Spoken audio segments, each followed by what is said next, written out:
चलिए, स्वागत है पुनः आप लोगों का आज की कक्षा में। आज का हमारा विषय है हिंदी साहित्य, इसी पर चर्चा हमारी होगी। चलिए, पहले यहाँ इसको देख लीजिए, दो प्रश्न ऊपर का देखिए जो पहले चर्चा हो चुकी है। सुदर्शन झील का पुनर्निर्माण किसने, इस पर चर्चा कल हुई थी। सुदर्शन इतिहास का प्रश्न है ये, कोई बताएगा इसका पुनरुद्धार किसने करवाया था सुदर्शन झील का?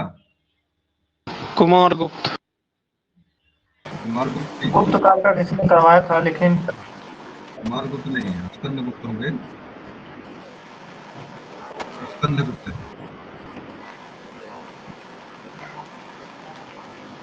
और अगला प्रश्न है सुहाग के नूपुर। सुहाग के नूपुर कुमार गुप्त भी, कुमार गुप्त का जो नाम आता है ये भी गुप्त वंश का ही है। और स्कंद गुप्त लगभग अंतिम शासक था इसका। आगे है सूरदास की गुरु कौन थे, नाम बता दीजिए। सूरदास गुरु कौन थे सूरदास के?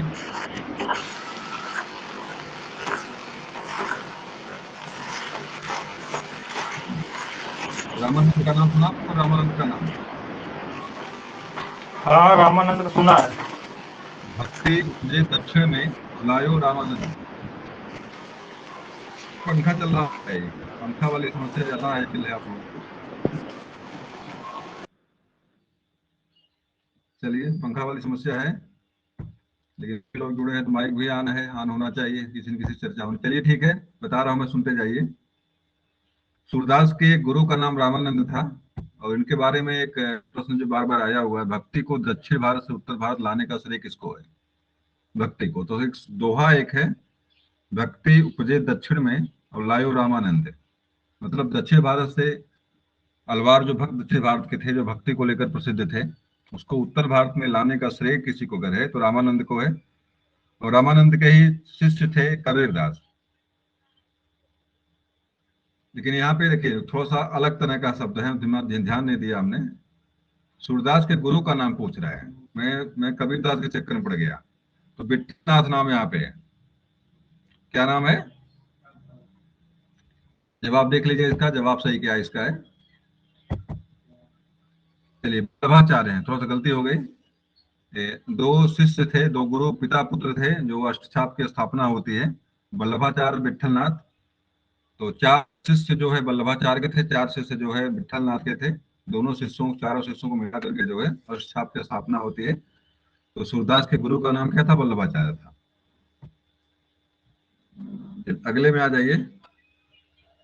प्रश्न हमारा अगला जो है, किस नाटककार ने अपने नाटकों के लिए रंगमंच को अनिवार्य नहीं माना?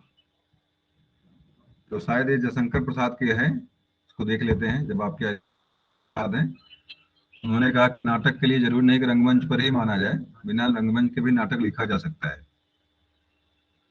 तो अगला कोटेशन आपका यहाँ पे है, किस पुस्तक का 15 भारतीय भाषाओं और 40 विदेशी भाषाओं में अनुवाद हो?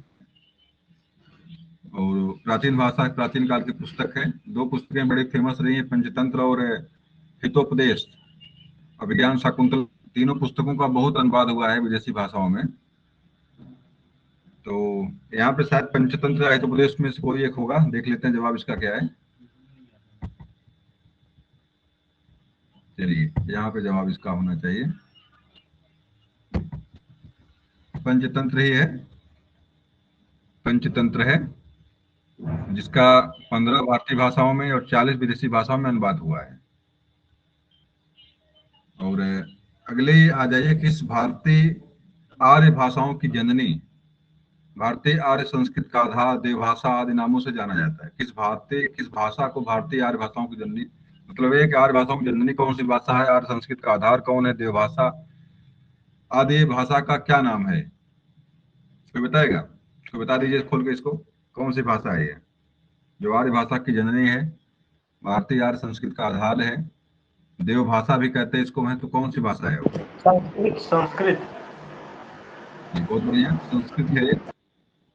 और संस्कृत के दो रूप प्रचलित हैं, एक वैदिक संस्कृत है, एक जो है लौकिक संस्कृत है।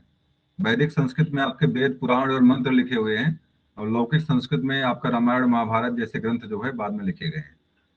कभी कभी परीक्षा में पूछ लेता है कि वेद मंत्र जो हैं किस में लिखे गए हैं, किस भाषा में लिखे गए। तो वहां संस्कृत के दो भाग होते हैं, एक लौकिक संस्कृत और एक जो है आपका, एक आपका क्या है, एक आपका वैदिक संस्कृत है। तो लौकिक संस्कृत में आपके महाभारत, आप बताइए बताइए बताइए।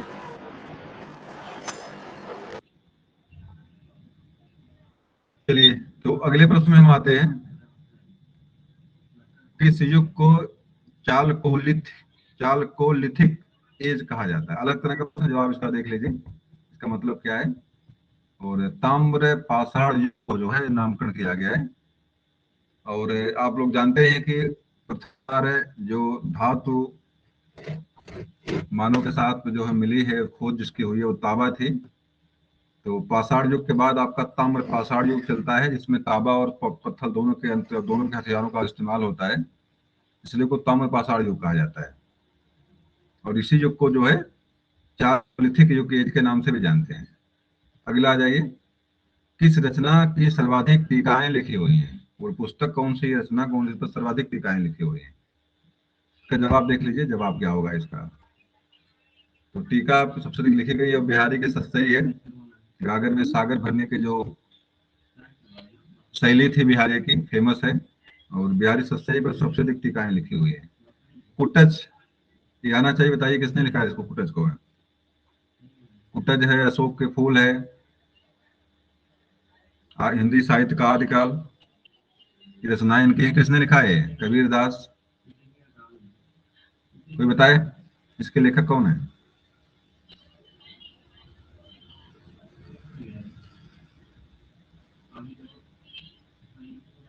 कोई बताए भाई, कुटज के लेखक कौन है? यहाँ पे तो कुटज लिखा होगा, तो कच कहाँ है? कुटज बता रहा हूँ भाई, कुटज के रचयिता कौन है? कुटज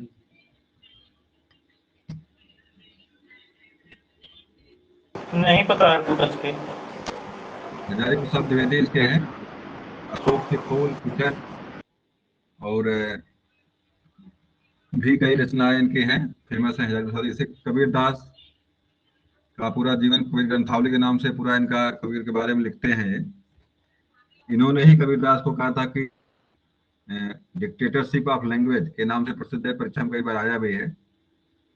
तो ये सारी चीजें हैं इनके बारे में, हजारी प्रसाद द्विवेदी के बारे में। और हिंदी साहित्य का इतिहास लिखे हैं, उसका नाम उसका है हिंदी साहित्य का आदिकाल। और हिंदी साहित्य का शुरुआती जो नामकरण है, आदिकाल नामकरण जो है इन्होंने ही किया था। आदिकाल नामकरण किसने किया हुआ है? हजारी प्रसाद द्विवेदी ने किया हुआ है। जबकि रामचंद्र शुक्ल का नाम वीरगाथा काल है वो, आदिकाल का। चलिए, केरल राज्य की भाषा क्या है? केरल की राज्य भाषा क्या है, कोई बताएगा? मलयालम। तो इसका भाषा है मलयालम। केरल की राजकीय भाषा क्या है? मलयालम है। कौन सी भाषा आस्ट्रिच समूह से संबंधित है? जवाब इसका देख लीजिए। तो कौन सी भाषा है जो आस्ट्रिच समूह की है? यहाँ पे इसका जवाब है खासी। आप जानते हैं कि गारो, खासी और जयंतिया तीन पहाड़ियां हैं, कहाँ पे हैं बता दीजिए फर्दना। सबसे अधिक बरसात उसी कारण वहां पे होती।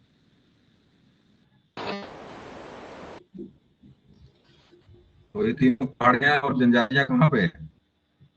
गारो, खासी, जयंतिया।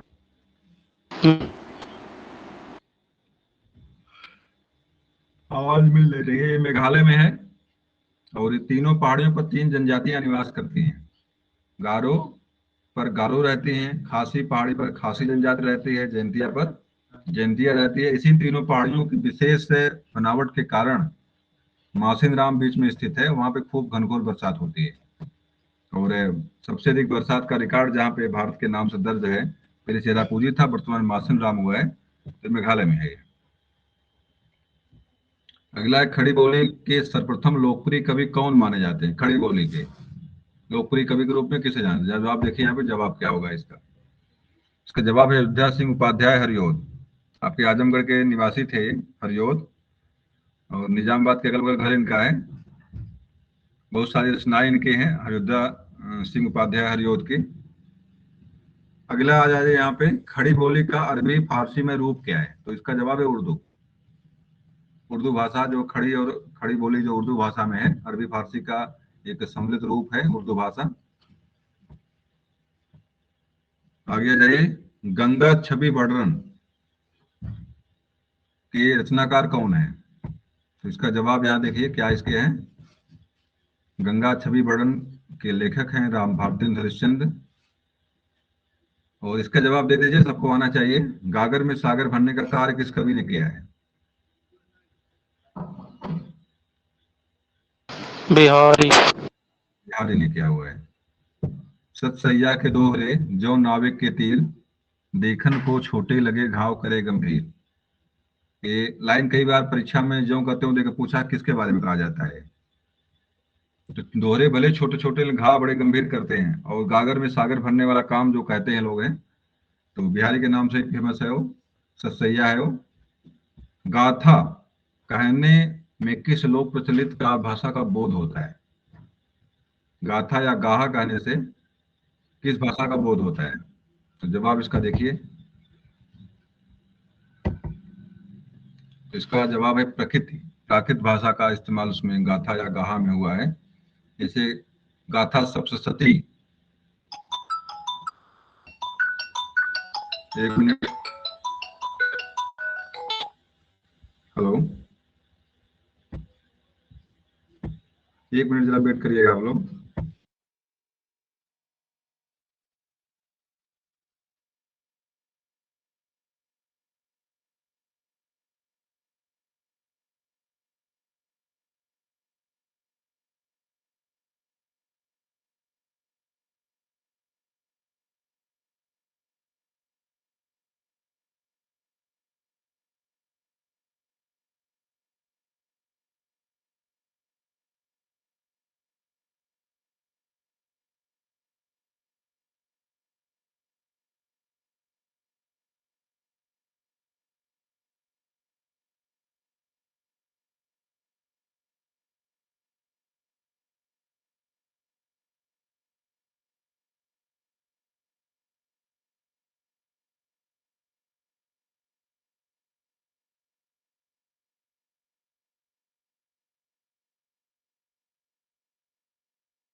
हाँ, चलिए भाई, खेत की रुकावट के लिए जो खेत है, आवाज हमारी पुनः मिल रही है?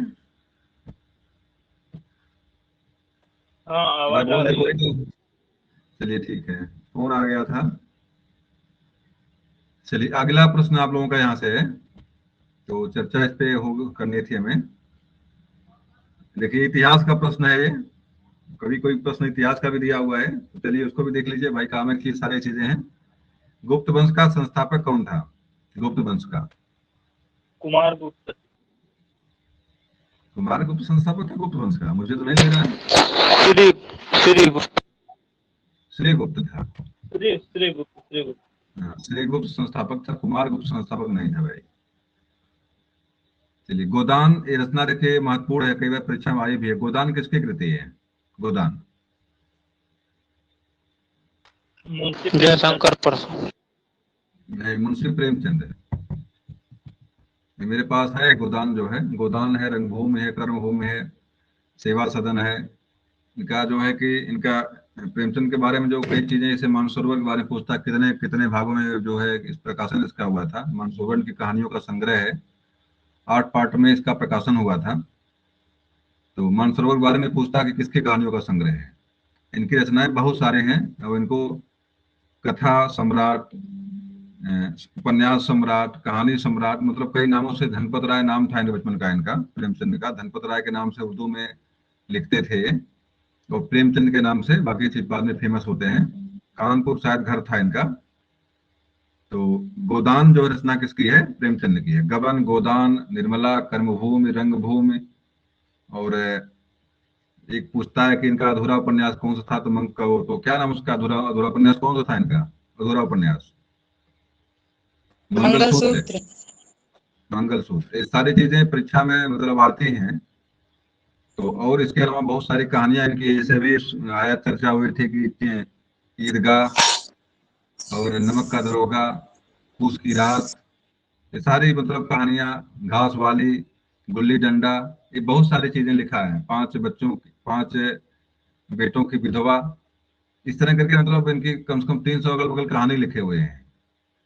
और सबसे बड़ा उपन्यास अगर कोई परीक्षा में कई बार मतलब इस तरह पूछेगा नहीं आप लोगों, बड़े जब आ जाएंगे तो वहां पूछेगा, पूछता सबसे बड़ा बृहद उपन्यास कौन सा इनका है, तो रंगभूमि इनकी रचना है। रंगभूमि बड़ा बृहद मेरे पास है, रंगभूमि बड़ी मोटी किताब इनकी है, लेकिन आप लोग इसको पढ़िएगा तब जब समय मिले। ये सब चीजें पढ़ने की आवश्यकता तब है, अभी तो आप लोगों को आवश्यकता है कि अधिक से अधिक पढ़ करके हमको जो है नौकरी लेनी है। अब इनको पढ़ने की आवश्यकता तब है जब आप नौकरी पा जाएं, जब फ्री रहें आप, तब इनको कहानियों पढ़िए, आनंद लीजिए इनका। अगला यहाँ पे, गौतम बुद्ध ने अपने उपदेश सबसे अधिक किस स्थान पर दिए थे? तो कोई बता दे इसको। श्रावस्ती। श्रावस्ती, बहुत बढ़िया। श्रावस्ती यही है, सही है जवाब है, बिल्कुल जवाब सही आपका है। घनिष्ठ शब्द की उत्तरावस्था क्या होगी? घनिष्ठ शब्द है, देखिए याद रखिएगा, ये विशेषण है।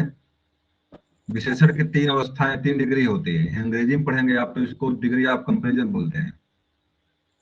Positive degree, comparative degree, superlative degree. बिल्कुल सेम इसी का आपके हिंदी में भी है, आपके संस्कृत में भी है। संस्कृत में है प्रथमावस्था, मध्यमावस्था, उत्तरावस्था। हिंदी में इसी को जो है, हिंदी में भी बिल्कुल इसी तरह चलती है, 3 डिग्रियां चलती हैं। बता दीजिए, घनिष्ठ की शुद्ध उत्तरावस्था क्या है?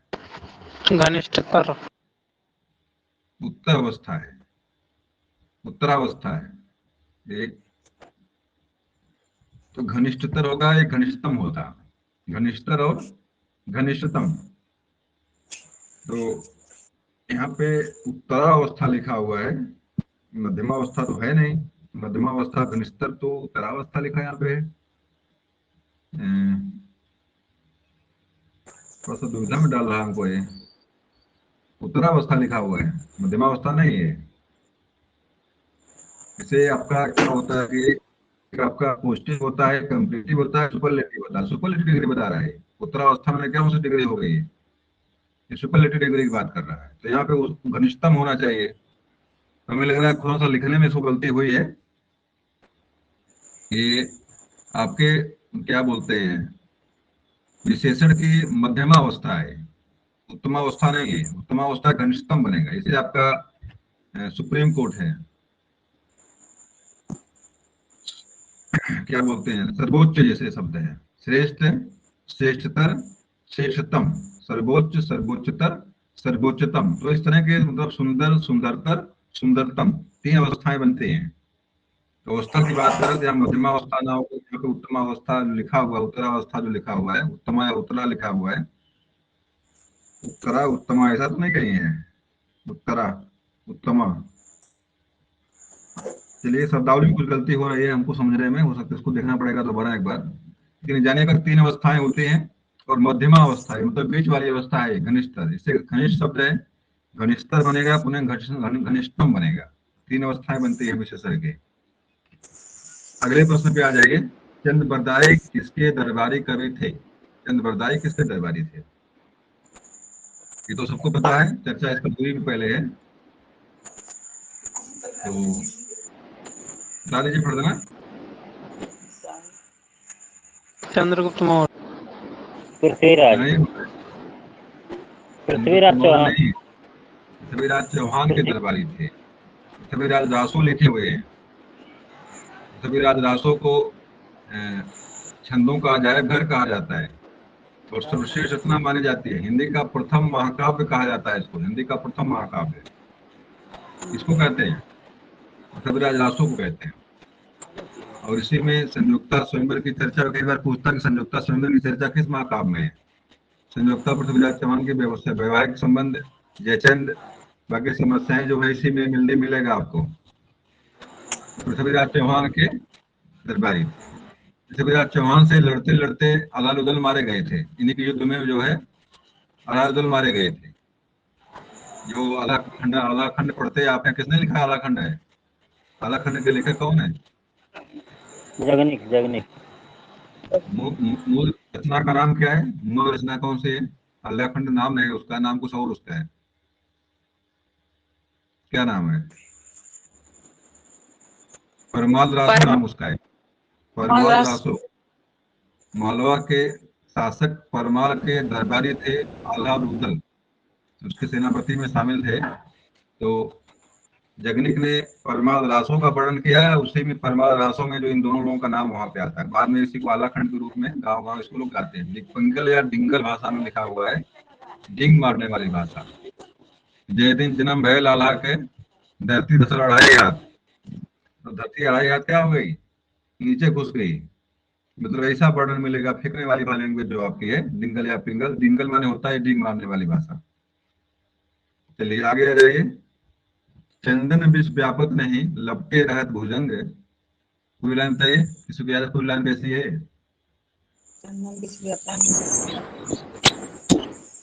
का करी सकत कुसंग। लाइन आगे वाली लाइन मुझे याद नहीं आ रही है।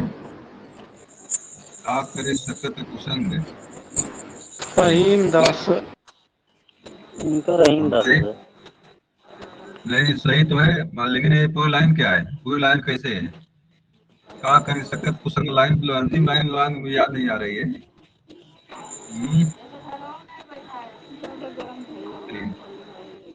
ये अंतिम लाइन है, उसके पहले वाली लाइन इसमें कंफर्म दोहे की अंतिम लाइन है ये।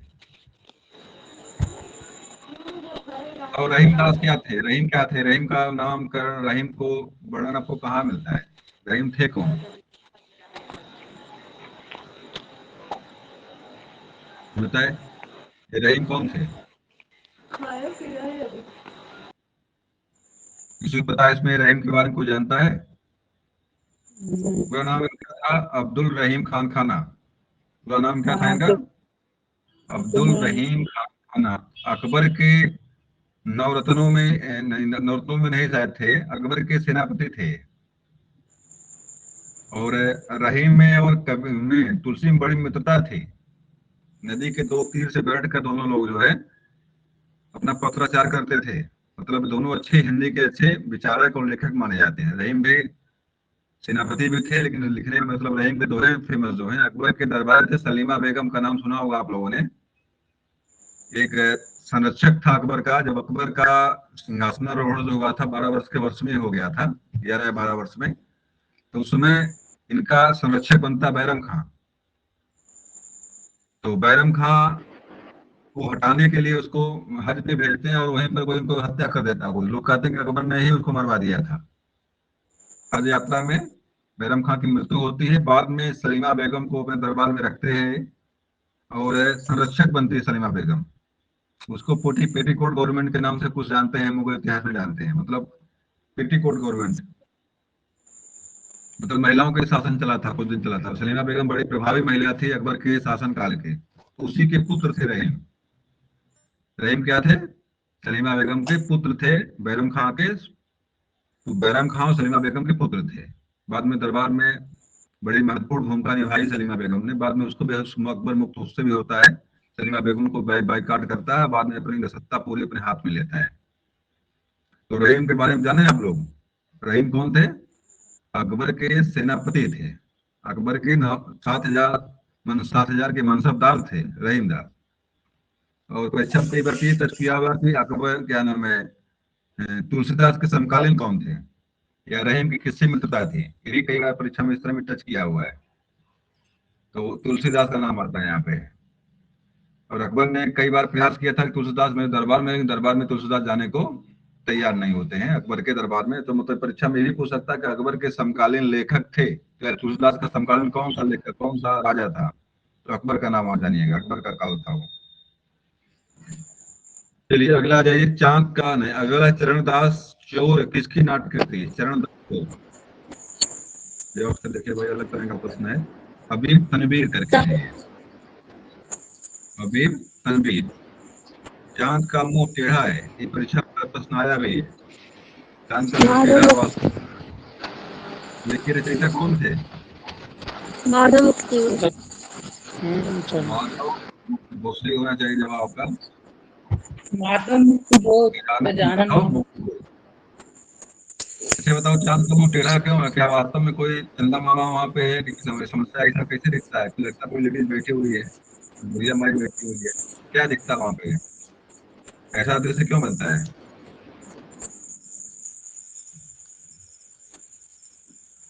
बताइए भाई।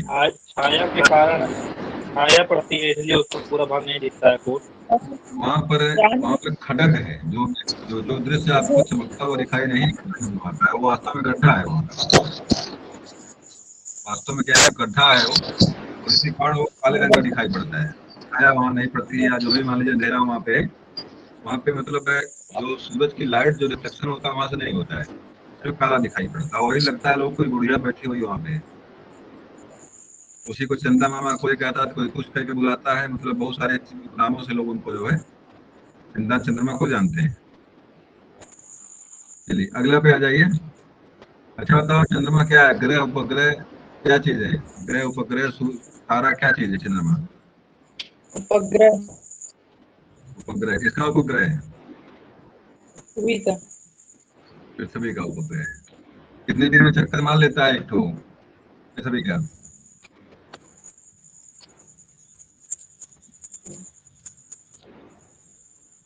बताइए। जितने दिन का रिचार्ज टेलीकॉम कंपनियां करती हैं। 28 लगभग 28 दिन का मारता है। 28 दिन में चक्कर मार लेता है वो। 27 27 कुछ करके है, 27 दिन और कुछ घंटा करके पूरा पूरा, मतलब पूरा 28 दिन नहीं होता है। लेकिन फिलहाल और जानिएगा कि चंद्रमा के चक्कर मारने से ही जो है महीने का महीना होता है। चंद्रमा के घूमने से महीने का टाइमिंग बनती है। पृथ्वी के घूमने से वर्ष का टाइमिंग बनती है। पृथ्वी के अपने अक्ष पर घूमने से दिन बनता है। तीनों चीज दिमाग में रखिएगा। पृथ्वी के अक्ष मौसम पर एक परिवर्तन घंटे। हाँ? मौसम परिवर्तन क्या है? चलिए, मौसम परिवर्तन तो यहाँ नहीं आना चाहिए, कल देखने पर देख लेंगे। लेकिन पृथ्वी जो है अपने अक्ष पर जो एक चक्कर मारती है, अपनी जगह पर खड़ी लट्टू जो घूमती है ये, इसके कारण मौसम क्या होता है? सुन मौसम लीजिए। परिवर्तन के लिए जो था अपने अक्ष पर झुका होना। चलिए ठीक है। इसका देखिए, जो अक्ष पर घूमना जो है एक दिन होता है 24 घंटे का, तो पृथ्वी अपने अपनी जगह पर खड़े खड़े 24 घंटे में चक्कर मारती है। दिन रात इससे होता है। चंद्रमा इसका चक्कर मारती है, कितने दिन में मारती है? 28 दिन में। तो इससे क्या होता है, महीना बनता है। और पृथ्वी पुनः चक्कर जो सूरज का मारती है, सूरज का, इससे क्या बनता है? इससे साल बनती है, इससे वर्ष बनता है। 365 दिन चक्कर मारती है, इससे वर्ष बनता है। अपने अक्ष पर घूमती है तो दिन उससे होता है। पृथ्वी का चंद्रमा का चक्कर लगाने के कारण जो वहां पे महीना बनता है। एक चीज याद रखिए, माह माने होता है चंद्रमा, माह माने, चंद्रमा और माह से महीना बनता है। तो उसका मतलब महीने का निर्माण किससे होता है? चंद्रमा से होता है।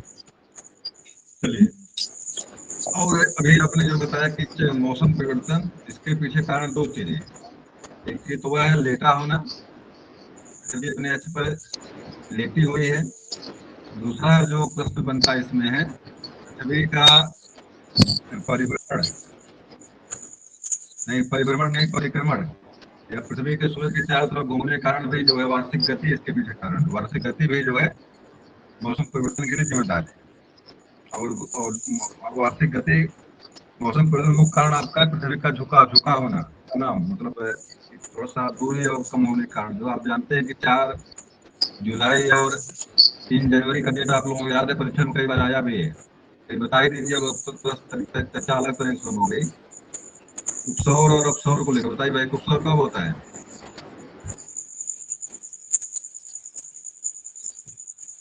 उपसौर कब होता है? अपसौर कब होता है?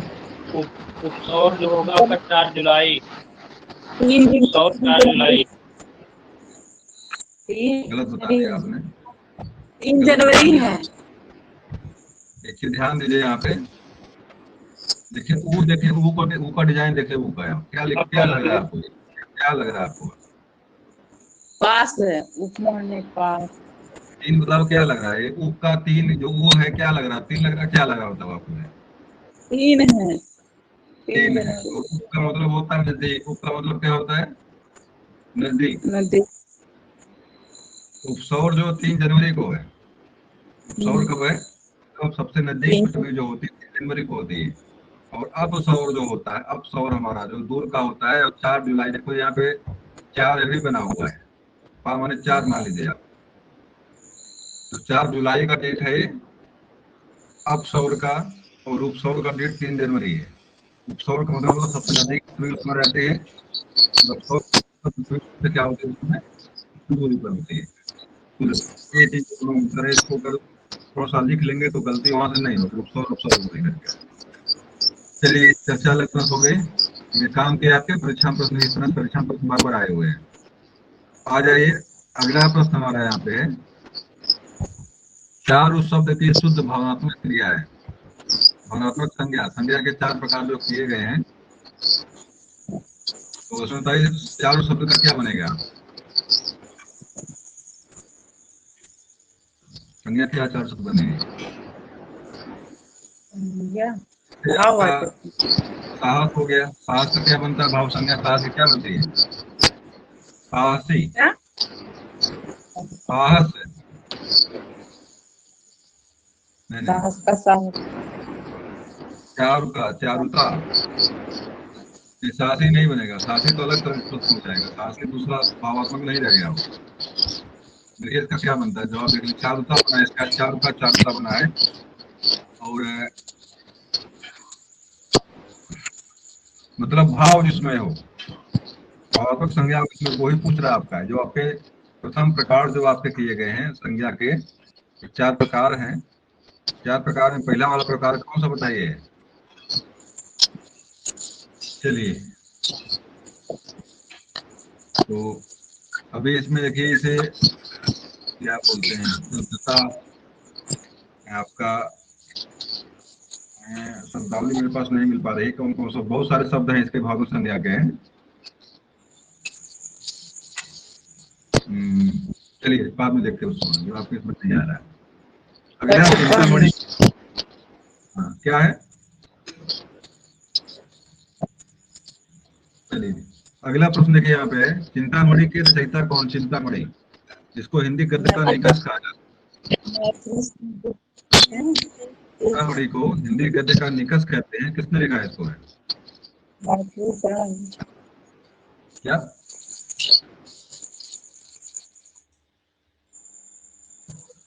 कोई बताए भाई, आना चाहिए, प्रश्न नहीं आ गया मतलब आपने हिंदी नहीं पढ़ा है। बहुत महत्वपूर्ण प्रश्न हिंदी का है।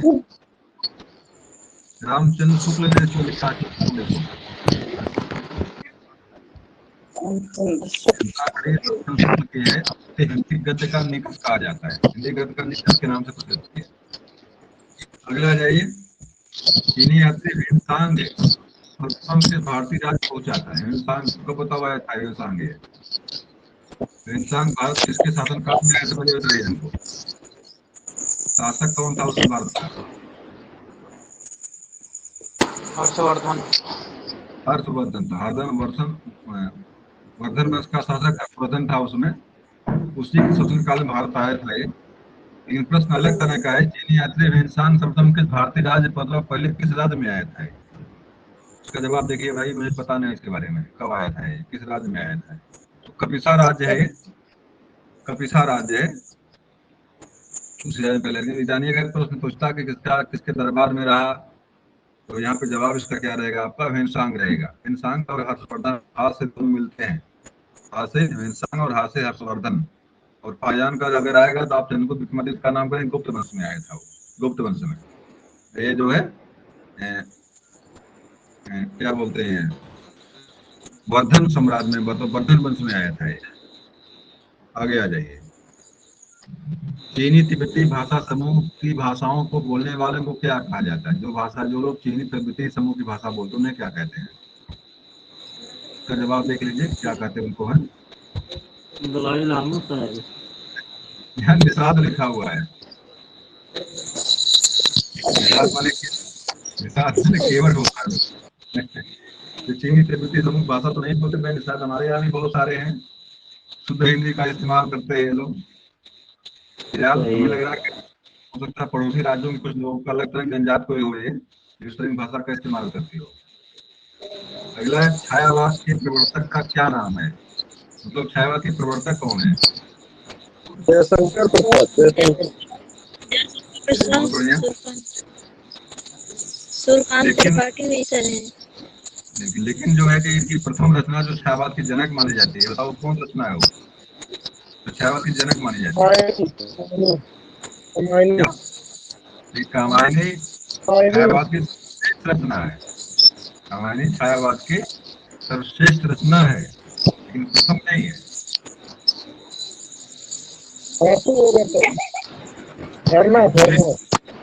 जूही की कली का नाम इसमें आता है। जूही की कली उनके प्रसाद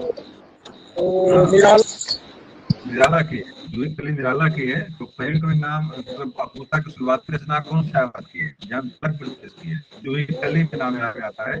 एक और है सब, एक और रचना है उसका नाम मुझे नहीं याद है, कुछ लोग उसको मानते हैं कुछ लोग इसको मानते हैं। और जूही की कली भी कुछ लोग कहते हैं जूही की कली से ही जो है छायावाद की शुरुआत हुई है। फिलहाल छायावाद के प्रवर्तक का नाम यहाँ दिया है, तो यहाँ देना चाहिए छायावाद का सर्वश्रेष्ठ कवि कौन है। और सा गलती लिखने में पड़ गया यहाँ पे, तो सर्वश्रेष्ठ कवि या सर्वश्रेष्ठ जो यहाँ पे इसके छायावाद के जो जो आधार स्तंभ चार आपके हैं, महादेवी वर्मा, सूर्यकांत त्रिपाठी निराला और सुमिता नंदन पंत और जयशंकर प्रसाद, इनमें से सर्वश्रेष्ठ जो है छायावाद के जो लेखक हैं उसमें जयशंकर प्रसाद का ही नाम आता है, क्योंकि इनकी कमायनी जो है छायावाद की सर्वश्रेष्ठ रचना मानी जाती है, कमायनी। और देखिए इसको किसने लिखा है, जगमेजर का नाम यज्ञ, ये किसने लिखा है?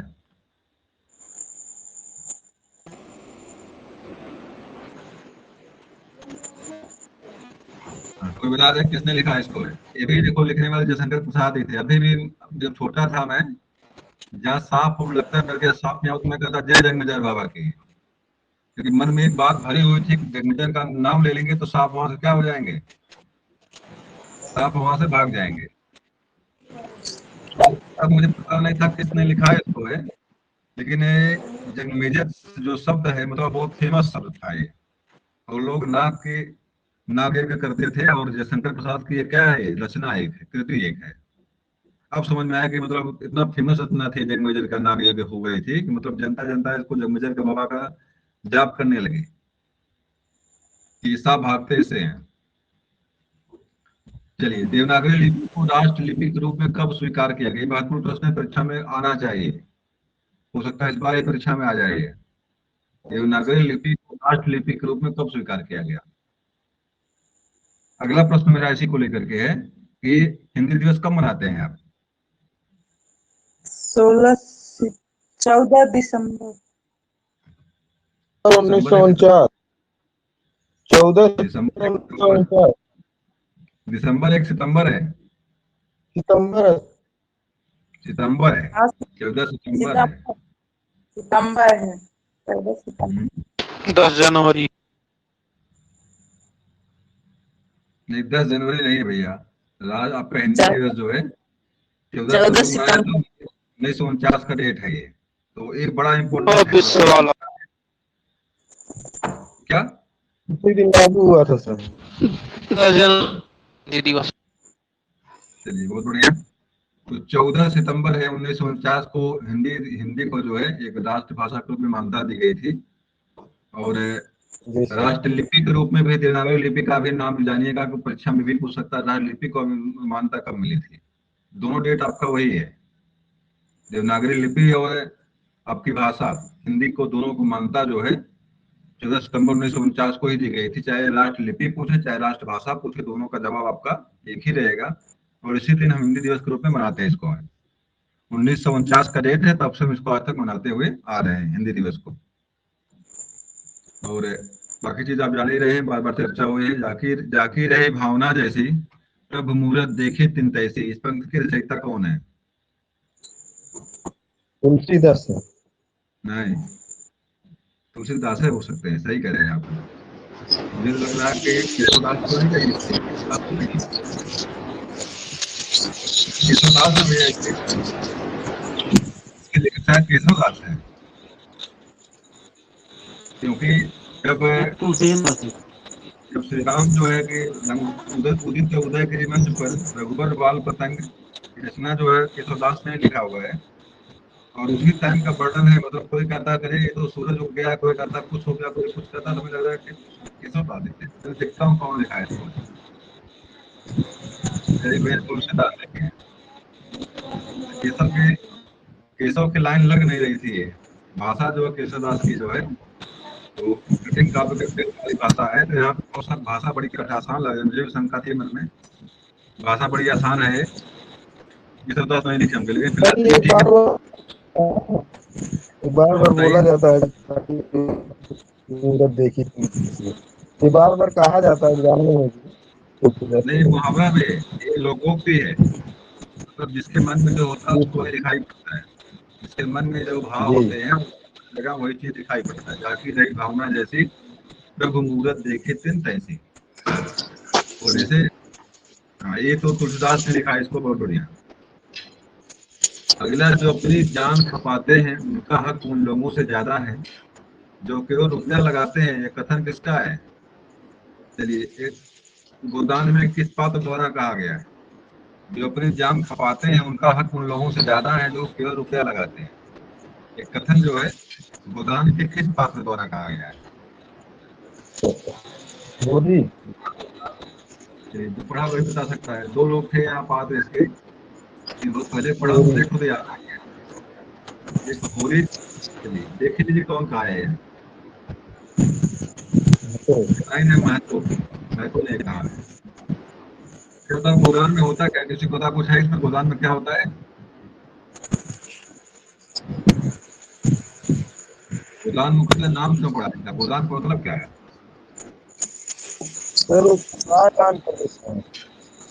गाय को दान कराते हैं बाबा लोग। अब तो छोड़ दिए, बछिया मांगने हैं। कोई मर जाता है तो गाय दान बाबा लोग कराते हैं। और ये गाय दान जो है, यानी लाश द्वारे पड़ी हुई है, उसी टाइम दान कराते हैं। तो उसका बैल, मतलब इतना तो कुछ हुआ था, मर गया था, उसी पक्ष में उस गाय दान कराने के चक्कर में ये लिखा हुआ है। मतलब बड़ा धार्मिक कथा ये है, और ब्राह्मणों की पूरी पोल को खोलती है। मतलब किस तरह से बाबा लोग खून चूसते हैं। बाबा लोग तो पंडित लोग इस तरह से आज भी खून चूस रहे हैं। अभी कोई मर जाता है तो क्या करते हैं महापत्तल लोग आकर के, तो घी अंदर नहीं जाता, जैसे लगता है अटक गया, बाहर अंदर नहीं जा रहा है। लेकिन हम लोग समस्या है कि हम लोग अपने घर बुला करके अपनी बेइज्जती करवाते हैं। अपने घर बाबाओं को बुला करके अपनी ही बेइज्जती करवाते हैं। लोग आपको गुद्दा सुद्दा कहते हैं, आपसे पैसा लेते हैं, आपके साथ पर बैठते हैं, लेकिन आप लोग जो है, हम लोग या आप लोग जो भी कह लीजिए, घर बुलाते हैं, अपना मान सम्मान अपना खुद दे जाते हैं। आगे आ जाइए। जो जिड़ सासड़ भसियो सुमय करियो सासु, जो पाले सही भाव करि सो तई पावो पारो। अलग तरह की रचना भैया, कोई बता सकता किसने लिखा है इसको? है फिलहाल प्रकृति भाषा में लग रहा लिखा हुआ है, प्रकृति में लिखा हुआ है। को लिखे। चलिए, देवसेन है,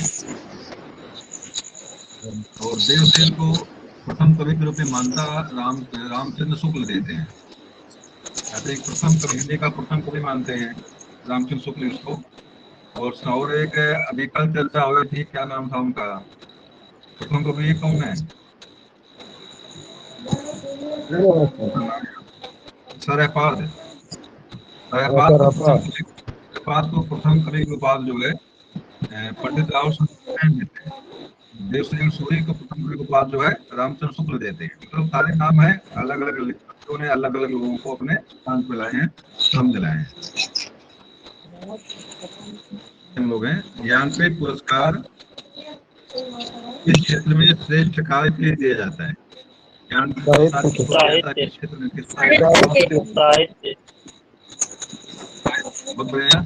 एक क्षेत्र है। तो प्रथम बार किसे दिया गया था? ये प्रथम बार किसे दिया गया था? चर्चा इस पर हुई है।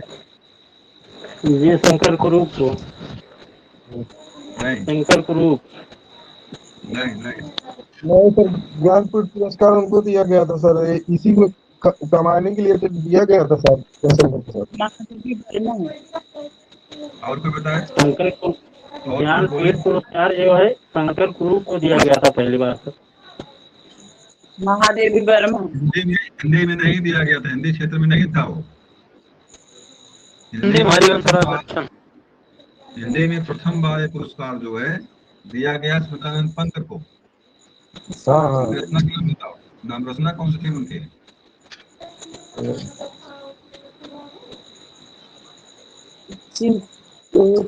चिदम्बरा। चिदम्बरा नाम था उनका। और ये परीक्षा में प्रश्न कई बार आया हुआ है, दिमाग में रखिएगा, परीक्षा में प्रश्न कई बार आया हुआ है। प्रथम बार ज्ञान पुरस्कार किसको मिला था? जवाब क्या है? जवाब है और चिदम्बरा पे मिला था उन्हें, पहली बार मिला था। हिंदी में कुरूप का नाम अगर हो सकता हो तो भाषा दूसरी कोई हो रही होगी, तब दूसरी भाषा में मिला होगा उन्हें। लेकिन प्रथम बार हिंदी में दिया गया इसको है, वो कौन थे? पंडित पंत थे, और चिदम्बरा उनकी पुस्तक का नाम है, उससे मिला था उनको। अगला जाइए, ज्ञान मार्गी शाखा के कवियों को किस नाम से पुकारा जाता है?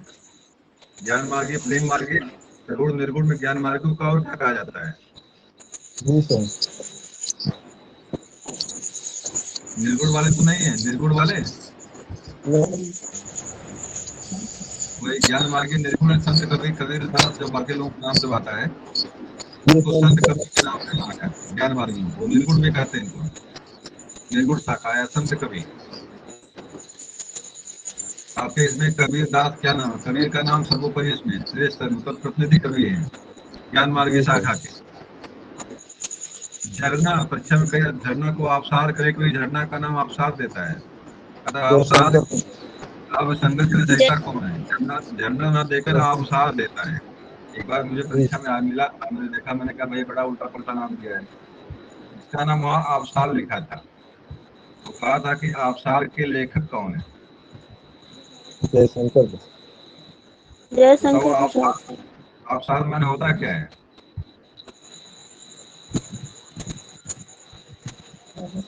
आप माने, आप माने क्या होता है? पानी का समूह या गिरता हुआ पानी का समूह, तो मिला के झरना है बनता है। तो इसी को जो है आबसार नाम देके वहाँ पूछा हुआ था। तो आबसार माने भी झरना होता है। अगला, डोमरी भाषा मुख्य रूप से कहाँ बोली जाती है? डोमरी के लोग कहाँ डोमरी कहाँ बोलते हैं? असम में, मेघालय में, कहाँ के लोग डोमरी बोलते हैं? जम्मू कश्मीर। चलिए बहुत बढ़िया, जवाब भी दीजिए सही क्या है। तो जम्मू कश्मीर के लोग डोगरी भाषा का इस्तेमाल करते हैं। शायद इसमें हो सकता है उसमें चला गया हो, आपका नया राज्य जो बना हुआ है लद्दाख में, हो सकता है डोगरी वाले चले गए हों, हो सकता है, कंफर्म नहीं हुआ है पूरी तरह से। फिलहाल जम्मू कश्मीर ही सही मानिए। अभी यहाँ पे आप ऑप्शन के हिसाब से उसको सही करिएगा। अगर मान लीजिए वहाँ जम्मू कश्मीर नहीं तो उसको सही करिएगा। अगला यहाँ पे, ढाई अक्षर प्रेम का जो पड़ोस पंडित हो, लाइन आप सबको नहीं, कबीरदास ने इसको लिखा हुआ है। ढाई अक्षर प्रेम के पड़ोस पंडित हो। तक्षशिला नगर किस नदी के मध्य स्थित था? तक्षशिला, अच्छा बताओ तक्षशिला है कहाँ पे? इसमें भारत में, भारत के बाहर है? पाकिस्तान। सिला सर वहाँ म्यांमार में है क्या? इसमें पाकिस्तान में, इसमें तक्षशिला पाकिस्तान में। पाकिस्तान में, तक्षशिला पाकिस्तान में। जम्मू कश्मीर का जब पोर्शन कट के घुसा है पाकिस्तान में, तो इसमें पाकिस्तान में तक्षशिला है। तो सिंधु नदी और झेलम। दो नदियों का संगम था वहां पे, सिंधु और झेलम। जी सर। तो तक्षशिला में ही जानते आप हैं कि आपके गुरु थे क्या, तक्षशिला में ही पढ़ाए थे। तो चंद्रगुप्त की शिक्षा दीक्षा हुई तक्षशिला में ही हुई, चंद्रगुप्त मौर्य के। करन तनुजा तट कमाल तरुवर बहु छाए, इस पंक्ति के रचयिता कौन है? करन तनुजा तट कमाल तरुवर बहु छाए। बिहारी है क्या? किसने लिखा इसको? बिहारी। बिहारी नहीं लिखे भाई, भारतीय रचयिता। अलंकार कौन सा होगा यहाँ पे? अलंकार कौन सा होगा? और अनुप्रास अनुप्रास अनुप्रास अनुप्रास अलंकार होगा। तनुजा माने क्या होता है? तनुजा माने तनुजा, कन्या कन्या तनुजा माने कन्या कन्या क्या? स्त्री नहीं, यमुना होता है। तनुजा माने यमुना, तनुजा माने यमुना होता है। तरनी, तनुजा, तट, तमाल, तरवर, करेंगे यमुना नदी के तट पर तमाल के बहुत सारे वृक्ष छाए हुए हैं। तरनी, तनुजा, तट, तमाल। तरन माने हो गए नदी, तनुजा माने होगा यमुना, तट माने किनारे पर, तमाल माने तमाल के, तरवर बहुत वृक्ष छाए। तरन मतलब तनुजा नदी के तट पर बहुत सारे तमाल के वृक्ष जो है छाए हुए हैं, ये मतलब इसका है। फिर यमुना को जो सूर्य की पुत्री कहा जाता है। तनुजा माने जिसका जन्म जो तनु से हुआ हो, और तनु का एक त्रैवादी शब्द है सूरज का। अगले पे आ जाइए। तरवर फल नहीं खात है, तरवर पिए न पान, बास कैसे है? परमारथ के कारण साधु धरा शरीर। कह रहीम कह सर्वर रहीम पान सर्वर पियो न पान। कह रहीम प्रकाश संपत संतुष्ट जान। संपत्ति से जहाँ सही है। कह रहे हैं तरवर जो है फल नहीं खाता है, मतलब पेड़ फल नहीं खाता है, और सरोवर अपना पानी नहीं पीता है। इसी प्रकार से जो सज्जन व्यक्ति होते हैं अपने लिए धन का संचय नहीं करते, परोपकार के लिए करते हैं। तो किसने लिखा है पद्य को? रहीम लग रहा रहीम ने ही लिखा है, क्योंकि उनकी रचना, उनकी लाइन जो है बता रहे कि यही लिख सकते हैं। तितली, तितली किसने लिखा? तितली, कंकाल, किसकी रचना है? उपन्यास है, ये भी जयशंकर उपन्यास, जयशंकर उपन्यास, कंकाल भी उपन्यास है, चंद्रगुप्त उपन्यास है, जगमेजर का नाग एक उपन्यास है। जी हम बार ऐतिहासिक उपन्यास लिखने का श्रेय जो है जयशंकर प्रसाद को ही है। अगले पे आते हैं। तुलसीदास का वह कौन सा ग्रंथ है जिसमें ज्योतिष का वर्णन किया गया है? ज्योतिष के बारे में चर्चा की है, कौन सा ग्रंथ है वो? चलिए, रामाज्ञा प्रश्नावली है वो। रामाज्ञा प्रश्नावली पर तुलसीदास ने ज्योतिष पर चर्चा किया हुआ है। तुलसीदास ने अपनी रचनाओं में किसका वर्णन किया है? कौन सी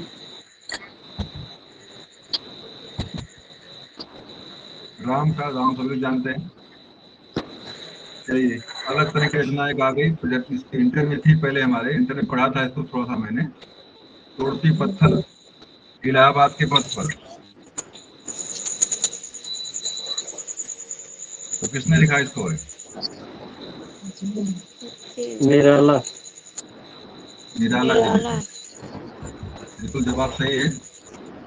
और यही से जब रचना लिखते हैं, यही से एक मुक्त छंद की शुरुआत होती है साहित्य में। कुछ लोग इसको रबड़ छंद कहते हैं। किसी ने कहा कि ये जो है कि चॉकलेटी छंद है, किसी ने कहकर खूब खिल्ली उड़ाया गया, सुल्तान त्रिपाठी खूब मजा लिया गया, मतलब ये तो चॉकलेटी छंद है, ये रबड़ छंद है, मतलब जब ताव फैलाओ जब ताव सिकोड़ दे। केचुआ छंद किसी ने कहा, किसी ने रबड़ छंद कहा, किसी ने चॉकलेटी करके प्रयोग किया। इसमें तो नाम अब मुझे याद नहीं किसने किसने क्या कहा हुआ है, लेकिन ये सारे नामकरण जो है सुल्तान त्रिपाठी निराला को दिए गए। और मुक्त छंद है, की शुरुआत यहीं से होती है, मतलब ऐसा नहीं दोहा में ही लिखना है हमको, सोरठा में लिखना नहीं। जो कविता जो है जैसा भाव अपना दे पाए, उसमें कविता जो है वो लिखने की प्रक्रिया यही शुरुआत होती है। तोड़ती पत्थर आप पढ़ेंगे, लगेगा नहीं कि एक कविता कोई लिखी हुई। इलाहाबाद के पथ पर मैंने देखा तोड़ती हुई पत्थर, ऐसे लिखा है, लगता है कोई गद्य कोई पढ़ रहा है, इस तरह से लिखा हुआ है। मुक्त छंद की शुरुआत यहीं से होती है। और जानिएगा कि सुल्तान त्रिपाठी निराला पर आक्षेप जो लगाए गए थे रबड़ छंद को लेकर के, किचवा छंद को लेकर के, या चॉकलेटी छंद को लेकर के, तो सारे आक्षेप जो है त्रिपाठी निराला पर ही लगाए गए थे। और इसी रचना को शुरुआत होती है मुक्त छंदों की। अगले पे आ जाइए। त्याग पत्र उपन्यास किसने लिखा हुआ है? त्याग पत्र। जैनेन्द्र कुमार। चलिए, बहुत बढ़िया, जैनेन्द्र ने इसको लिखा है, बिल्कुल सही है। दरवाजे से चंडालगढ़ी की तरफ नजर दौड़ाने पर एक अद्भुत दृश्य दिखाई देता है। इस पंक्ति के रचनाकार कौन है? चलिए भाई, कहीं से आया हुआ है, देख लीजिए किसने लिखा है। तो पंडित राउत सांस्कृत्यायन ने लिखा। बोलगा टू गंगा किसने लिखा है? बोलगा टू गंगा यही राहुल संस्कृत। पंडित राउत सांस्कृत्यायन ने ही लिखा हुआ है। अठारह जिज्ञासा। अथाओ घुमक्कड़ जिज्ञासा, आपके इंटर में एक घुमक्कड़ शास्त्र करके है। जी। तैर कर दुनिया की गाफिर, जिंदगानी जिंदगानी। फिर कहाँ, जिंदगी यदि है रही तो नौजवानी फिर कहाँ। तो उन्होंने कहा पूरा जीवन घूम डालिए, ये जिंदगी नहीं आने वाली, जिंदगी अगर रही भी तो फिर वो उम्र नहीं आएगी। मतलब चलने फिरने की उम्र जो है, खूब घूमिए, मौज करिए, मतलब पूरा दुनिया देखिए कैसे क्या चीज है। आगे लिखा हुआ, रामचरितमानस के प्रधान रस के रूप में किस रस को मान्यता दी गई? रामचरितमानस का प्रधान रस कौन सा है?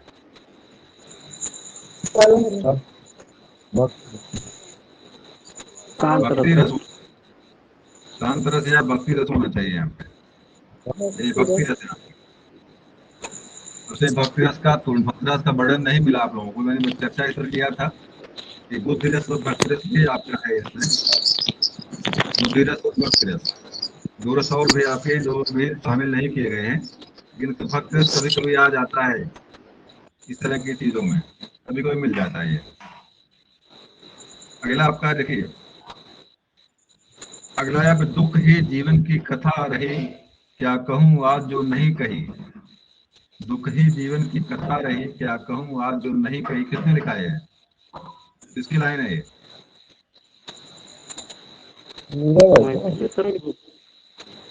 महादेव वर्मा तो नहीं है, वही रोते गाते मिलते हैं। तो मैथिली सर गुप्त साहिब सचिव। निराला जी हैं आप, अच्छा, निराला अपनी जी। लड़की के। जी। और इनका एक रचना इनकी है, परीक्षा में कई बार पूछा हुआ है कि प्रथम बार लड़की को लेकर लेकर लिखे थे अपनी। जी। उसका नाम कोई बताएगा आपको, क्या नाम है? जूही की कली। नहीं नहीं, जूही कली नहीं है। उनकी छोटी लड़की को लेकर कैंसर से इंस्पायर हुई थी, कैंसर से मरी थी वो, उसी को याद में लिखे थे। लड़की के मतलब लेकर के प्रेम रचना का क्या नाम बताइए? सरोज नाम का स्त्री। हाँ, सरोज, सरोज स्मृति लिखे थे, सरोज स्मृति, सरोज स्मृति। कुमुत्ता, बहुत सारे नाम इनको जो मिलेंगे, कुमुत्ता को लेकर, कुमुत्ता ने लिखा है, बकरी प्रलाप है, बहुत सारे नाम इनके मिलेंगे, राजा जो नाम है इनके। भाई निराला इसीलिए थे, दुरित दुख दैन्य ना थे, जब ज्ञात अपरिचित जरा मरण भूप्रात। इस पंक्ति की रचनाकार कौन है? दुरित दुख दैन्य ना थे, जब ज्ञात अपरिचित जरा मरण भूपात। जवाब देखिए भाई, कौन लिखा है? पंत जी की लाइन है ये। देखन जो पाऊँ तो पढ़ाऊं, जमलोक हाथ दूजों न लगाऊं, वार करो ये कार को। ये देखिए भाई, उत्तर किसने लिखा है? तो सब अलग तरह की लाइनें हैं, और इसको इतना पढ़ना आसान। नवादास ने इसको लिखा हुआ है। देवताओं की लिपि किसे कहा जाता है? संस्कृत। देवनागरी देवताओं की लिपि है, संस्कृत भी है। संस्कृत लिपि नहीं, कोई याद रखिएगा, संस्कृत लिपि नहीं है, ब्राह्मी लिपि है। तो देवताओं की लिपि जो देवनागरी को देवताओं की लिपि कहा जाता है। देवनागरी लिपि का विकास किस लिपि से हुआ था? उसका उत्तर दीजिए कि इसका विकास किस लिपि से हुआ है, देवनागरी लिपि का? ब्राह्मण। ब्राह्मण। ब्राह्मी लिपि, ब्राह्मी लिपि से हुआ, बहुत बढ़िया। ब्राह्मी। और ब्राह्मी लिपि वास्तव में संस्कृत की लिपि है, और उसी संस्कृत से आपके देवनागरी लिपि का उत्पन्न होता है। लोग कहते हैं कि इसकी लिपि नागर नामक जनजाति थी एक गुजरात में, लोग कहते हैं वहां से उत्पत्ति हुई है, कुछ लोग कहते हैं देवताओं के वास करते थे वहां की लिपि है। तो कई नामों से कई जगह विवाद होता है। फिलहाल देवता कहीं नहीं दिखते, आदमी हमेशा है, दानव है यहाँ पे, तो नामकरण कर दिया गया है। वो मुख्य रूप से गुजरात से लिपि उत्पन्न मान देवनागरी लिपि का उत्पत्ति गुजरात से मानी जाती है। वहाँ के लोग गुजराती बोलते हैं भाई। आगे आ जाइए। जब जब होए धर्म की हानि, बढ़े असुर अधम अभिमानी। इस पंक्ति की रचना कौन है?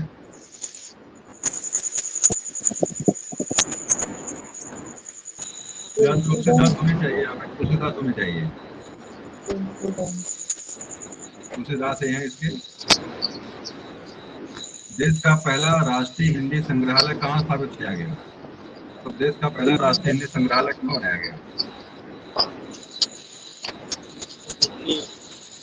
मुझे लग रहा है कि ये आपके आगरा में होगा। आगरा में ये देश का पहला राष्ट्रीय हिंदी संग्रहालय आपका आगरा में ही है। इसमें और अगला प्रश्न यहाँ पे है, किस देश में एकमात्र किस राज्य की राजभाषा अंग्रेजी है? कहाँ नागालैंड। की राजभाषा? कहाँ के? नागालैंड। बहुत बढ़िया, नागालैंड ही होना चाहिए जवाब इसका। तो नागालैंड ही है जहाँ की राजभाषा अंग्रेजी है। दोहा कोश के रचनाकार कौन है? दोहा कोश किसने लिखा हुआ है?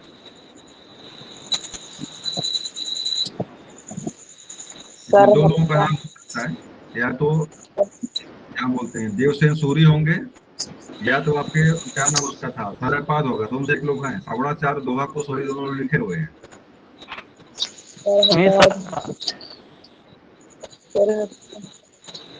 देखिए सरपा है। तो सवड़ाचार्य किसने लिखा था? भाई देवसेन सूरी के इतना सवड़ाचार्य है।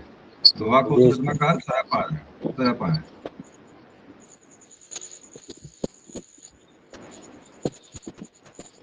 द्रविड़ भाषाओं में सर्वाधिक बोली जाने वाली भाषा क्या है? तेलुगु। तेलुगु। जी बहुत बढ़िया। तो हमें लग रहा है भारत की सेकंड लैंग्वेज भी होगी ये। हिंदी के बाद इसी का नंबर तेलुगु का ही नंबर होगा, क्योंकि दक्षिण भाषाओं की जननी ये तेलुगु ही है। बाकी भाषाएं इसी तेलुगु से ही निकली हुई। ये सर भाषा के आधार पे यही ना अलग हुआ था आंध्र प्रदेश तेलुगु भाषा की वजह से। तेलुगु आंध्र प्रदेश, हाँ सही है। अगला है, द्विवेदी युग का नामकरण किसके नाम पर हुआ? द्विवेदी युग का नामकरण किसके नाम पे होता है? जी सर, हजारी प्रसाद द्विवेदी। नहीं, गलत कर गए। अच्छा, महावीर प्रसाद द्विवेदी। महावीर प्रसाद द्विवेदी। महावीर प्रसाद द्विवेदी है। 1903 पत्रिका निकलती है, 1920 में निकलती। कब निकलती है भाई? सस्ती वाली। जी। 20 में अगल बगल शायद डेट है इसका। 1920 के अगल बगल उन्नीस सौ ही शुरुआत। तेरह हाँ बताइए। 1913 से आदमी का।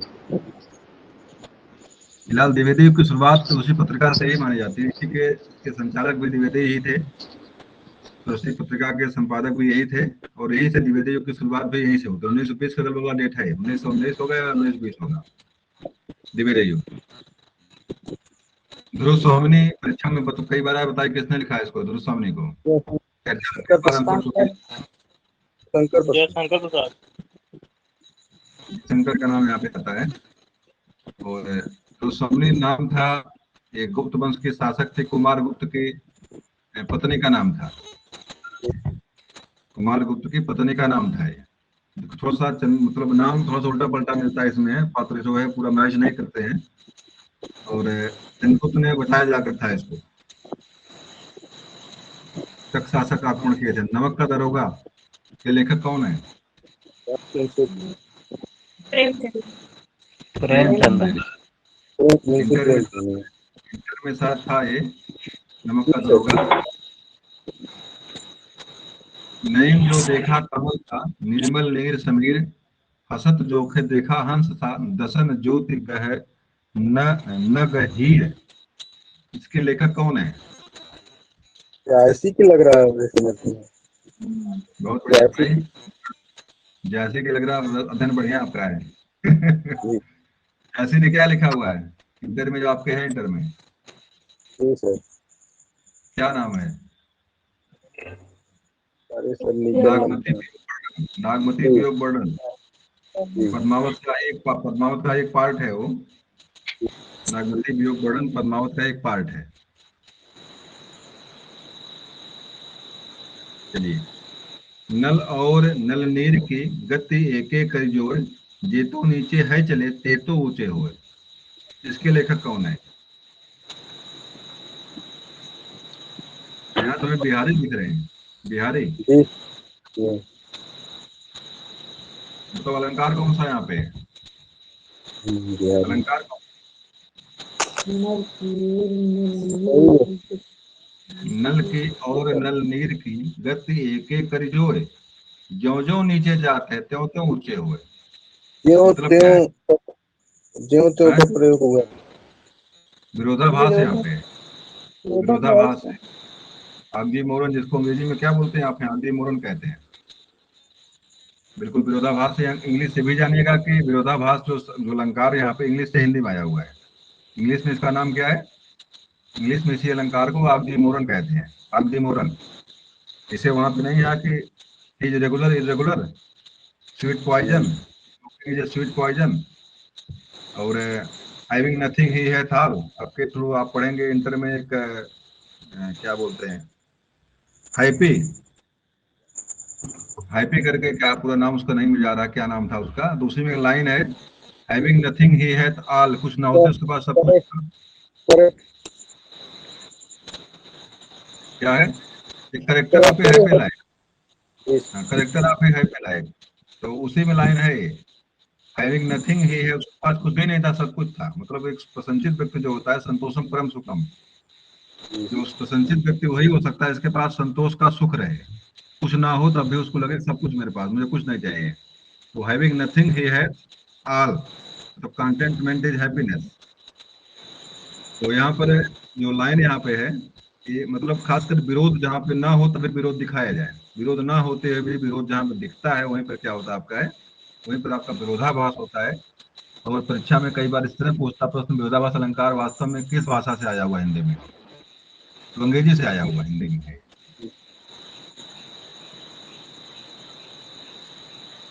अगला प्रश्न यहाँ पे है, नवनीत शब्द का सही अर्थ क्या है? नवनीत माने क्या होता है? नवनीत माने, नवनीत माने घी होता है, घी। देखता हूँ मक्खन लिखा है यहाँ पे, मक्खन घी होता है वैसे, मक्खन घी एक चीज अलग अलग नहीं है। नागालैंड की राष्ट्रीय भाषा क्या है? सबको पता, अभी चर्चा इस पर हुई ही थी, बता अंग्रेजी। दीजिए भाई। अंग्रेजी। अंग्रेजी, अंग्रेजी भाषा इसकी, नागालैंड की राष्ट्रीय भाषा आपकी अंग्रेजी है।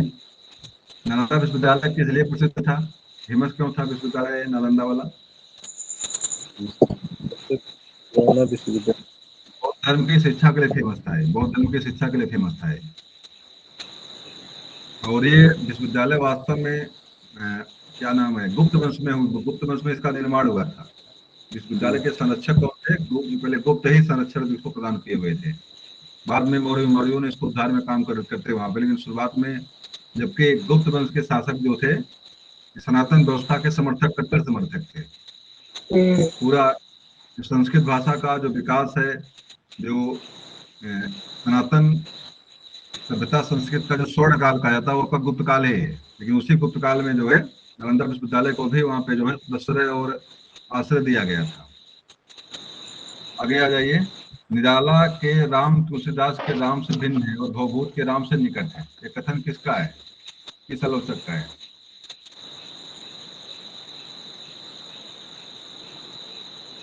चलिए आ जाइए, डॉक्टर रामविलास शर्मा। एक इनकी रचना है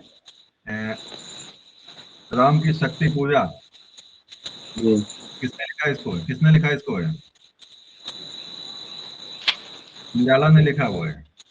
जी। वास्तव में कैसे निराला ने लिखा है इसको? राम की शक्ति पूजा के लेखक कौन है? निराला है। लेकिन वहां पे राम का वर्णन नहीं है, बड़े राम की है, राम का वर्णन वहां पे नहीं है, कुछ और वर्णन वहां पे है। आगे आ जाइए, निराला को पैसा नहीं माना गया है।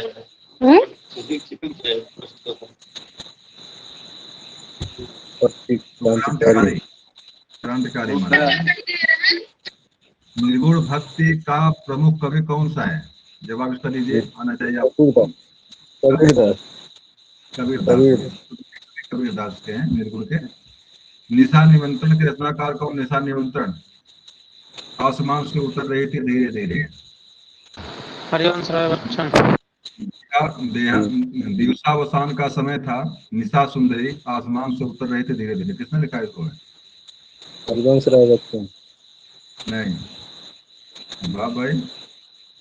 नहीं तो लाइन, वो लाइन जयशंकर प्रसाद की है जो बस पढ़ रहा हूँ मैं, और निशा निमंत्रण लिखने वाले हरिवंश राय बच्चन है। जो पढ़ रहा हूँ जयशंकर प्रसाद ने उसको लिखा हुआ है।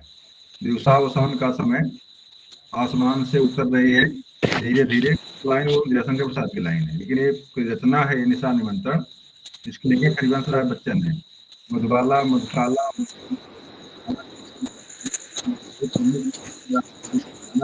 आपने साहित्य में मधुशाला एक बार पढ़ लीजिए आप बिना शराब पिए जो है शराब के नशे में दिन भर झूमेंगे। तब अगर आपको शराब पीनी अगर आपको है, मधुशाला पढ़ लीजिए एक बार आप, दिन भर आप उसको गाएंगे। अगर आपके अंदर क्या बोलते हैं कवित्व या जो है इस रसिक अगर आप हैं, तो बिना शराब पिए ही आपको शराब का नशा हो जाएगा, इतना बढ़िया लिखा गया उसको।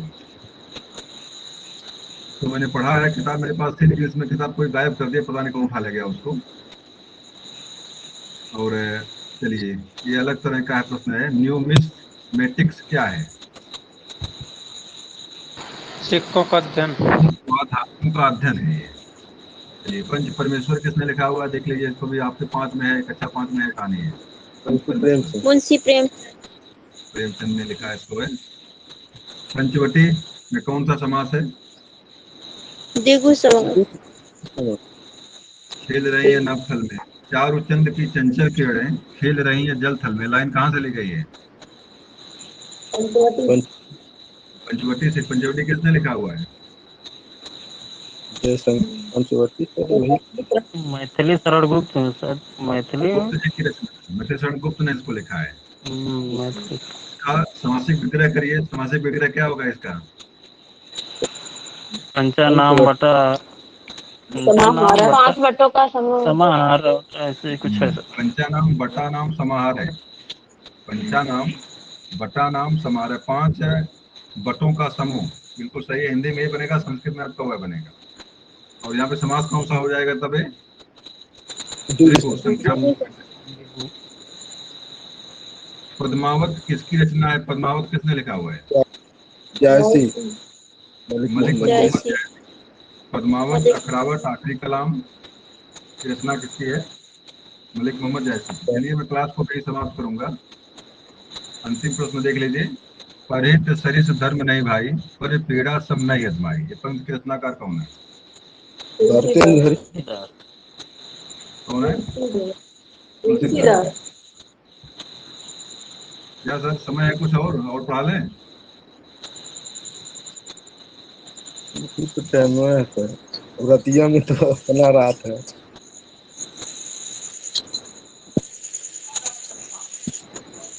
चलिए देखिए, रात वाला नहीं है, रात हमारे साथी और उनकी समस्या हो जाती है। याद रखिए। पल्लव के रचयिता कौन है? पल्लव किसने लिखा हुआ है? सुमित्रा नंदन। पल्लव, गुंजन, बीड़ा, लोकायतन, ये रचनाएं किसकी हैं? पंत की। कुमार कवि फेमस है। William Wordsworth of India. जी। विलियम, परीक्षा में कई बार इस तरह प्रश्न पूछा हुआ है, कुमार कवि या विलियम वर्ड्सवर्थ ऑफ इंडिया किसकी उपाधि है? आप इंटर में जो पढ़ने अंग्रेजी पढ़ने उसमें लिखा, उसमें एक कविता थी, इंग्लिश में थी, ब्यूटी, क्या नाम था, ब्यूटी ऑफ नेचर, नहीं उस करके नाम था उसका, नाम क्या, एजुकेशन ऑफ नेचर नाम था उसका, एजुकेशन ऑफ नेचर। लिखने वाले थे विलियम वर्ड्सवर्थ, और भी पूरा प्रकृति के नेचर के ही कवि हैं। तो इसलिए टाइटल उनके जो है, और हिंदी में आप जो है अगर नेचर का कुछ कवि मिलता है जो बिल्कुल प्रकृति का वर्णन चलता है, जैसे बीड़ा पढ़िए, गुंजन पढ़िए, पल्लव पढ़िए, रचनाएं किसकी हैं? ये सब सुमित्रा पंत ने लिखा। लोकायतन, तो ये सुकुमारता जो विलियम वर्ड्सवर्थ में मिलती है अंग्रेजी में, वही सुकुमारता आपकी कहाँ मिलती है? हिंदी में सुमित्रा पंत में मिलती है। इसलिए इनको विलियम वर्ड्सवर्थ ऑफ इंडिया कहा गया, भारत का विलियम वर्ड्सवर्थ कहा गया इनको। ये चीजें यहाँ पे।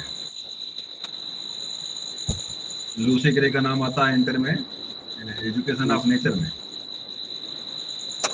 प्रकृति की शिक्षा। पवित्रता की माप है मलिनता, सुख की आलोचक है दुख, कूड़ की कसौटी है पाप। कथन नाटक के किस पात्रक है? पवित्रता की माप है मलिनता, सुख का आलोचक है दुख, कूड़ की कसौटी है पाप। किस नाटक का मतलब किस नाटक का किसका पात्र है, कौन बोलता है इसको?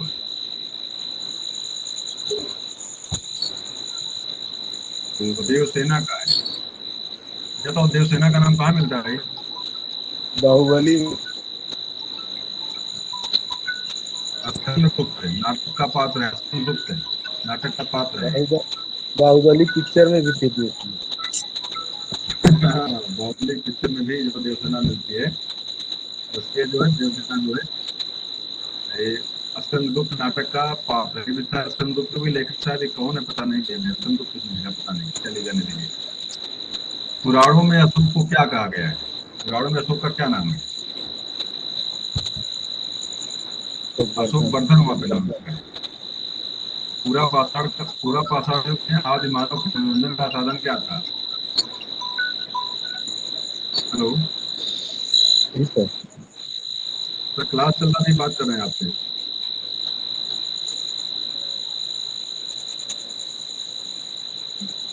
क्या सर? अभी चाहिए? ले जाइए सर, आइए हमारे फिर गाड़ी।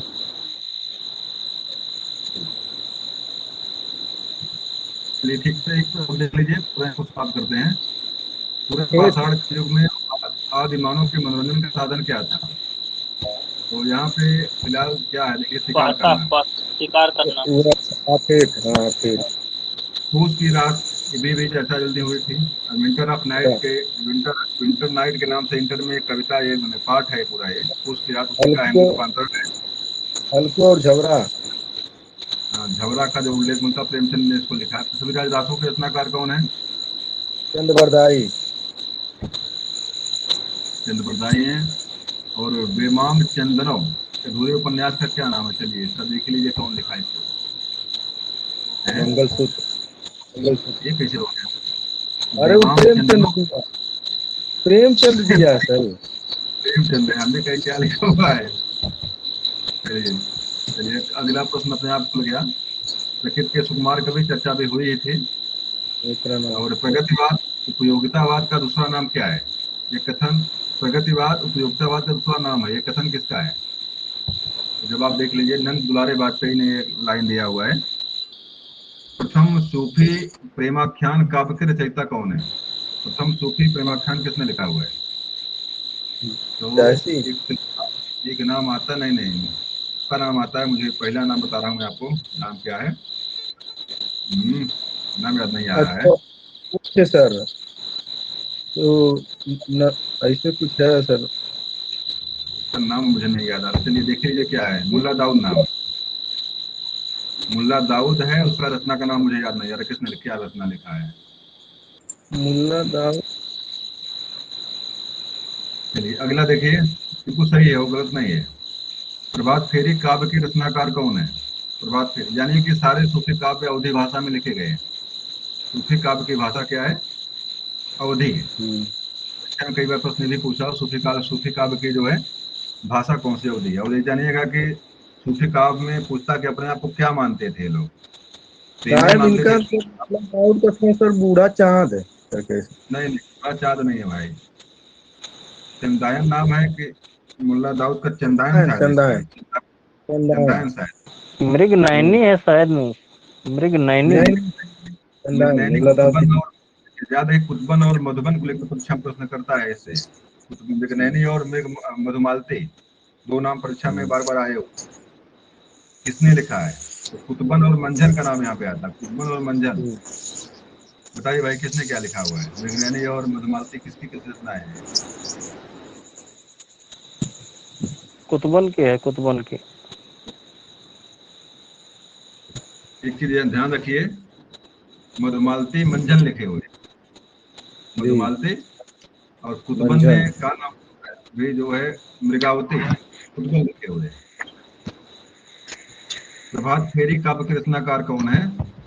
खुद एक नरेंद्र नहीं। शर्मा ने लिखा हुआ है। ये भी परीक्षा में कई प्रश्न आया। प्रभु जी तुम चंदन हम पानी, जाके जंग सब बास समानी, किसने लिखा है? रैदास।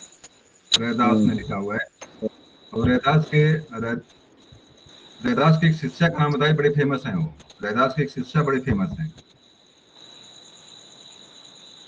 मीराबाई। मीराबाई। ये परीक्षा में प्रश्न ऊपर आया हुआ है, जल्दी अभी परीक्षा में प्रश्न आया था। मीराबाई किसकी शिष्या है? रैदास की शिष्या कौन है? प्राचीन क्या है? प्राचीन क्या बोला? प्राचीन तो सर नाम या था अर्वाचीन होगा। अर्वाचीन होगा यहाँ पे, उसे आप सनातन आधुनिक भी होता है। अर्वाचीन शब्द यहाँ पे बिल्कुल एकदम है। प्राचीन काल में भारत किस अनाज का प्रयोग हुआ था? गेहूं का। अनाज किया गया था, जौ था पहले शायद हमें लगता है। यहाँ चावल लिखा है यहाँ पे। जो गलत है सर, जौ जौ पैदा है पहले, जौ था। यहाँ पे चावल लिखा हुआ है। प्राचीन भारत में कौन सी लिपि दाएं से बाएं ओर लिखी जाती है? दाएं से बाएं मतलब पहले यार शुरू करा इधर, देखिए इस तरह से इसे लिखा जाता है उसको। तो जानवी जगह कौन? उर्दू उर्दू बाएं से दाएं होता है।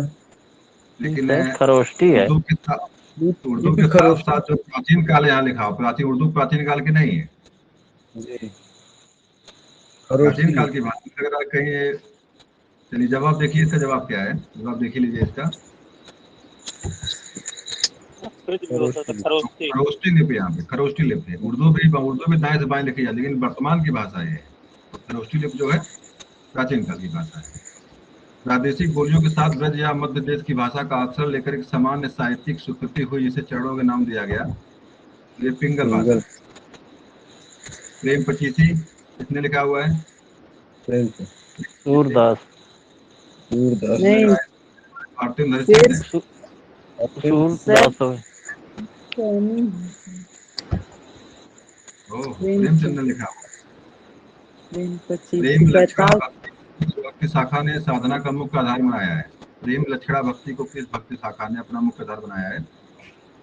लक्षणा वाली बात है यहाँ पे। लक्षणा, प्रेम उनका माध्यम नहीं है, बल्कि उसको लक्षणा के रूप में स्थापित किए हुए हैं।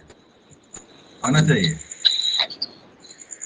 इसमें हमें लग रहा है कि सूफी संत कवियों की विशेषता है। भी नहीं रहा है, कुछ है कि नहीं है, यहाँ कुछ है नहीं हमें लग रहा है। फिलहाल ये लक्षणा वाली बात जो प्रेम की है, ये सूफी काव्य की विशेषता है, क्योंकि वो लोग प्रेम का आधार लेकर के भगवान को अपनी तरफ खींचने का, तरफ भगवान की भक्ति करते हैं। इसे किसी वो यथार्थ कहानी को उठाते हैं। पद्मावती हुई, पद्मावती को उठा करके वास्तव में अपने आप पद्मावती बना करके अपने ईश्वर को अपनी तरफ जो आकर्षित करने का प्रयास करते हैं। मासूक और मासूका शब्द जो यहाँ पे आता है, मासूक मतलब होता है प्रेमी और मासूका मतलब होता है प्रेमिका। परीक्षा में प्रश्न कई बार ये भी आया हुआ कि सूफी कवि अपने आप को क्या मानते थे, प्रेमिका मानते हैं कि मानते हैं? प्रेमिका मानते थे अपने आप। प्रेमिका माने मासूका मानते थे, और ईश्वर को जो है मासूक मानते थे। और किसी लोक मतलब प्रेम प्रसंग को उठा करके ईश्वर को अपने पास बुलाने का प्रयास करते हैं लोग। तो लाक्षणिक भाषा का प्रयोग करते हैं, करते हैं। चलिए ठीक है, अच्छा समाप्त करते हैं। लोगों को शुभ रात्रि। और आपको